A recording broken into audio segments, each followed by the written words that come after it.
Good evening, my friends. I have a crazy question for you. Do you think that America landed on the moon? I'm just curious what other countries think. Some people in China believe that America is godlike and we Chinese are rubbish. No matter what kind of achievement we have done, we're just rubbish. Likewise, some other people in China believe we are godlike. America is a dying old fart. But I think both of thinking are as stupid as it is dangerous. I think both countries have different kinds of competitive advantage. We need to work together, to build a better world. All right? Glad to have you, amazing viewer. In the previous video, we saw how Chinese were expressing doubt when Americans shared their story about their tough living conditions. And so many people were asking what could be the reason for them expressing that doubt. And to understand their perspective, it's important for us to rewind. Yeah, we are going to do a bit of rewinding and look at what many Chinese believed about America before the U.S. exodus to RedNote. Stick around. This isn't just about stereotypes, but it's about how two superpowers see each other and how and why sometimes reality clashes with expectations. Like the video for recommendation, subscribe if you're new here, and let's dive into this. Hey guys, it's your friend Raven here. Today I want to talk with guys a little bit about my impression about North America before TikTok refugees came in. Before that, I thought North America is super dangerous. Although some places are super safe, but I believe there are a lot of dangerous neighborhoods. They might be shooting everywhere, not just in schools, but also in the hospital, on the street or something like that. And there might be a lot of junkie on the street.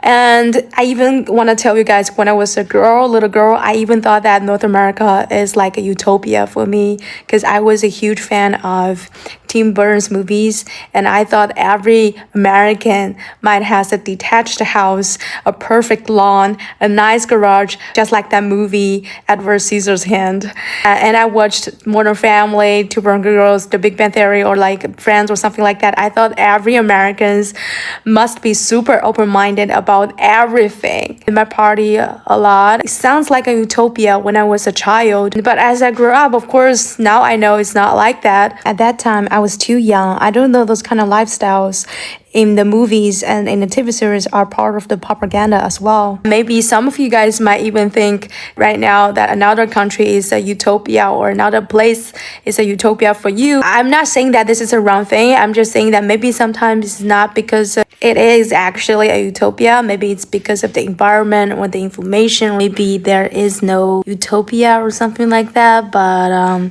maybe there is a better place for you. And wish you a safe and happy life. There's a comment under a post being like, what do Chinese citizens think about Americans? What are some stereotypes? And one of the main ones here was actually one of the ones that I kept encountering when I was in China. It's the concept that everyone in China thinks that people in America all have houses with garages and 2 cars. Like that's like the standard. And they just live in apartments. And I had to explain to them that the fact that they live in apartments and they know that they won't be homeless is better than like a solid half, saying generous half of Americans right now. America tries to teach us to be terrified of China. But in China, they think we have it like really well in America, and in North America in particular, because they think that there's like this unlimited wealth here. And the reason they think that is because of Hollywood. Hollywood is the ultimate marketing team. If you're an immigrant, you know. Everything that people think about the States would encourage them to come here to seek these lives where they work extra hard and hustle. America, the world's biggest marketing stage. And these are just the early things that we're seeing right now, from people actually going over onto RedNote, translating Mandarin, speaking to people, which is like, this is a global unity, dude. This is like the closest thing we've gotten to world peace in a hot minute. Bro, as a Chinese, I always thought American life was like that movie Home Alone. Exquisite furniture takes the family of all kinds of travel. And I think that was in New York too. And this is one of the things that's so amazing about Hollywood, is that it really has created this luxury idea of America, whereas most of America kind of looks like an empty parking lot. When I was in China, one of the girls there was saying that her dream was always to move to New York, and it was based off of the fact that she loved the movie Friends. And I had to kind of give her like a runaround on like what New York was like and this and that and everything, and she was pretty disappointed because, you know, everyone thinks that if they go to America, it's going to be like the movies, but then Americans in America are still trying to make their lives like the movies. This should give every American a really good laugh, because what? Can any Americans explain this? Your embassy has started to deny the rumors. What rumors? That we're struggling? Let's see what they said. This is what China was told by the embassy. Average U.S. household net worth near 1.2 million. No way! According to stats released by the Federal Reserve, by the end of 2023, the U.S. household net worth reached a record high of 156 trillion, averaging about 1.2 million per household, based on 131 million households.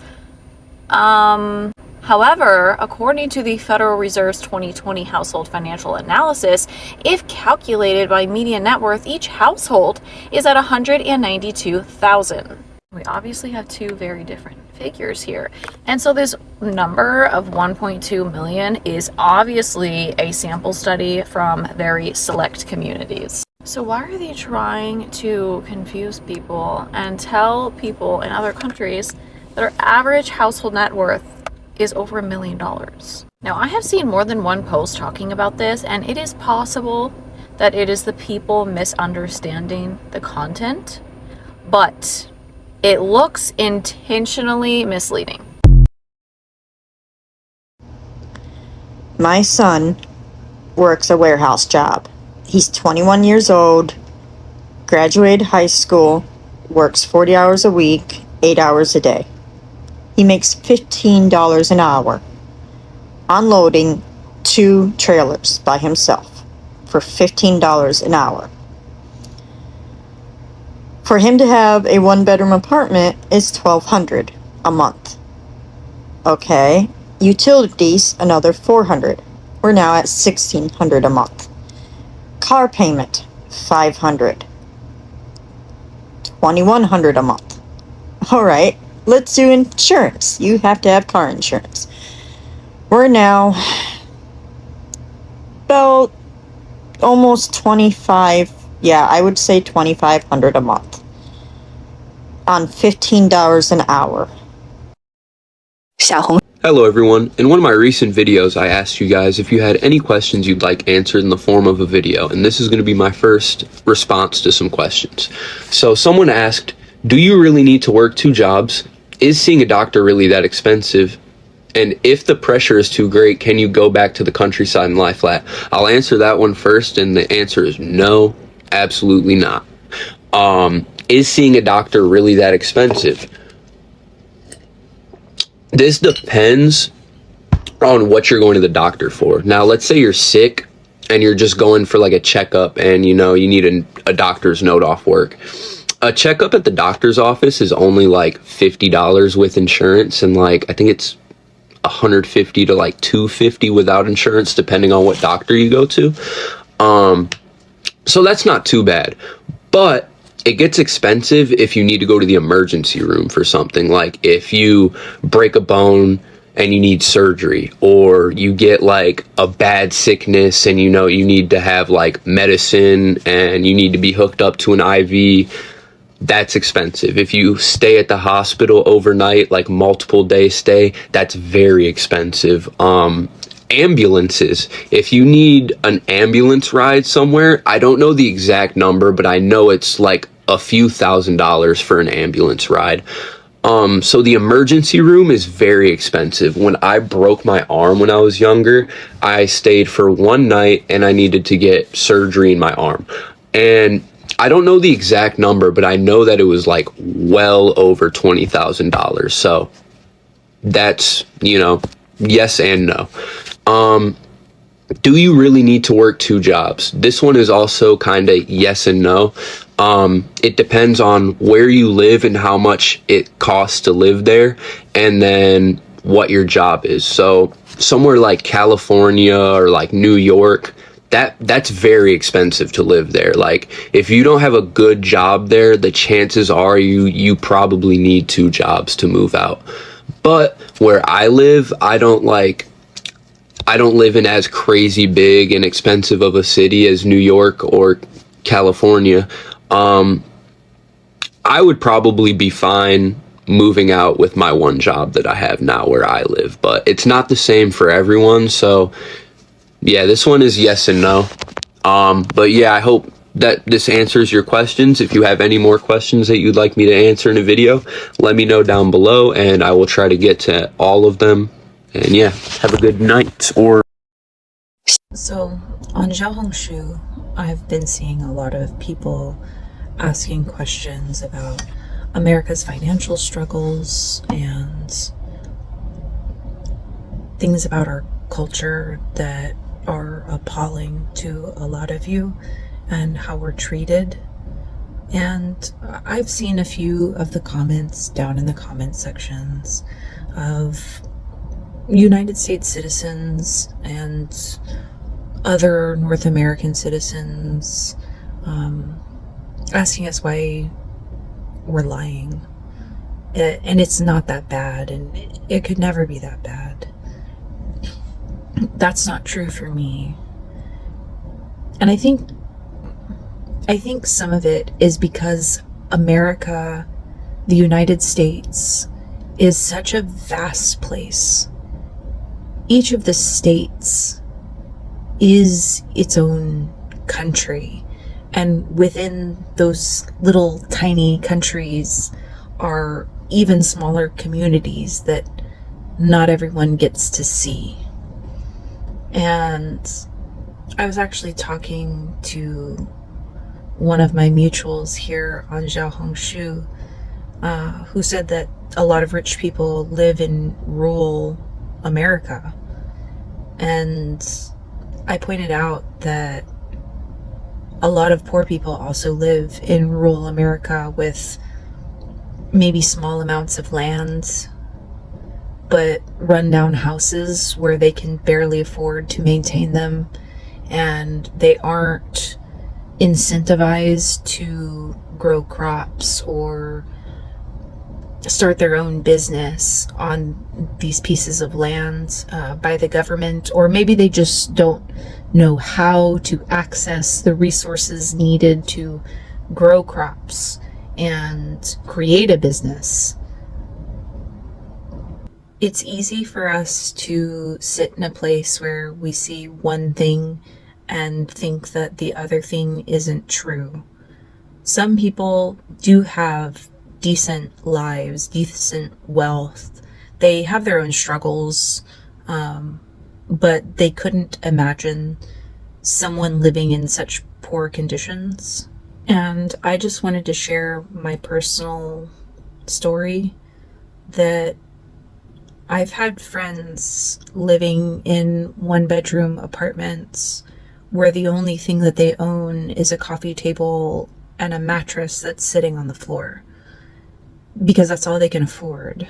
I've gone into people's homes where the house was built in 1886 and they can't afford to install air conditioning or heating in their home, and they have foil that people use for cooking taped to their windows because it's the only thing to keep out cold air.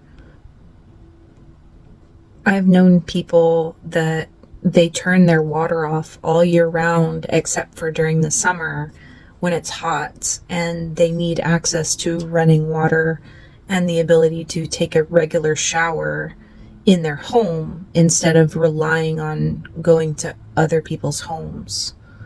I've lived in an area where this small rural community had a public school that was a free education, but it only had 6 classrooms and the roof was caving in because of water damage and there was mold everywhere. And the only thing that they could afford were window units for air conditioning and heating. It's easy for us to judge from very high places and think that such poverty doesn't exist, because not everybody has the opportunity to look around and see the reality in front of them. A lot of us were fed the propaganda that America is the greatest country in the world. And there are some people that they manage to succeed despite. And I'm not saying that there aren't people that live in giant 3-story mansions on lots of land. I'm not saying that there aren't people that own big homes on the side of a lake. I'm not saying that there aren't people who can afford really nice apartments in some of our cities. I'm saying that there is a vast gap between wealthy and completely and utterly poor. And a lot of the times, the thing that separates us is a road that no one will ever cross because they've never had to. So I hope you see when someone calls another person a liar, that we all take into consideration that maybe they aren't being malicious. They're also just blind to the problem. So I'm scrolling through Xiaohongshu and I came across a video about pew pew laws, because in China they're very strict and it's very hard to get a gun. And there was a comment under that video from an American asking about hunting and fishing and explaining that a lot of Americans hunt and fish and live kind of like an off-the-grid lifestyle and is allowed in China. And the reply to that comment was, no, because no one in China worries about food anymore. No, because no one in China worries about food anymore. I gotta say, that one... So everything that we've been taught about China is a lie. And virtually everything that China and other countries have been taught about us is genuine. I was always taught that the Chinese people hated Americans, hated the white man, the round eye. Because, you know, that's what America has taught us. Our public school system, the government, the media in this country, that's what it teaches. You want to know how stupid I was? I literally thought you guys were like a poverty-stricken, oppressed people that were just walking around with donkey carts. No cars, just walking around with donkey carts like 300 years ago. Why is everybody on this app, the men, the women, they're just straight supermodels. Everybody is beautiful. The hospitality, am I right, folks? My fellow Americans, the hospitality from the Chinese people on this, the kindness and the respect, off the charts. I can't even go down to Walmart without getting flipped off. And the fashion statement, y'all are killing it. I think the most exciting thing for me about RedNote is that we are really learning about each other. I think one of the wildest things is the propaganda getting dispelled. Like, I've seen comments, Chinese people thought that their government was lying to them, saying that Americans needed a second job to make ends meet. They thought that was straight propaganda, but in actuality, that is the truth. And we're finding out that we were completely filled with propaganda on our end. Like, they have free healthcare and education. An ambulance costs $20 in China. The food halls, the everyday living that I'm seeing is not what was described to us. I love these combining of the cultures and us learning from each other, but it is so interesting to learn, which I already knew was kind of the case, but that everything that we were taught about China is... For any hospital in the United States, if the hospital was found having a constant and stable profit, the chief director of the hospital will be sentenced to death. In the past week, the Americans were shocked because when they found out what lifestyle is in China, when they get access to RedNote, it's completely different from what they thought. On the other hand, we Chinese people were shocked as well because we thought American was like a heavenly country. So what makes us think American as that way? Let me tell you, there is one magazine called, and it was one of the best sellers 20 years ago, and it influenced people generations by generations. Loves to post articles on how good life is in Western countries. So let me share with you some interesting articles. I'm reading Chinese and translate to English. One author mentioned that one of his relatives living in the United States told the author that for any hospital in the United States, if the hospital was found having a constant and stable profit, the chief director of the hospital will be sentenced to death. I'm highly suspicious that it was sponsored by CIA. Okay, next one. One American mother asked her son, if our house caught fire, if you can only pick one thing, what would you take? The son said cash, mother said no. The son said diamond, mother said no. Then the mother gave a hint. It's invisible and odorless. The son said, I don't know. The mother said, it's wisdom. Yeah, that explains why Americans, all of them, have so much wisdom. Flies in China are always a trouble because they live and breed in sewage and bring disease to human. In Australia, due to the high quality of sanitation, after years of evolution, the flies have to collect nectar for a living, like bees. What am I reading? I'm not making this up. Look, there is a fly standing on a flower sucking it. The next one is called a blackout for life. In America, there is a sparrow tripped by electric wires. The passenger immediately called 110. 110 is actually a Chinese police code. It's like 911 in America, yeah. American passenger immediately called 110 and and the police reported to White House immediately. The president decided to send a plane crashing the supreme electric wire of the country, so the nation was in blackout. Just to save that sparrow, any great country will suspend its development for any kind of life forms.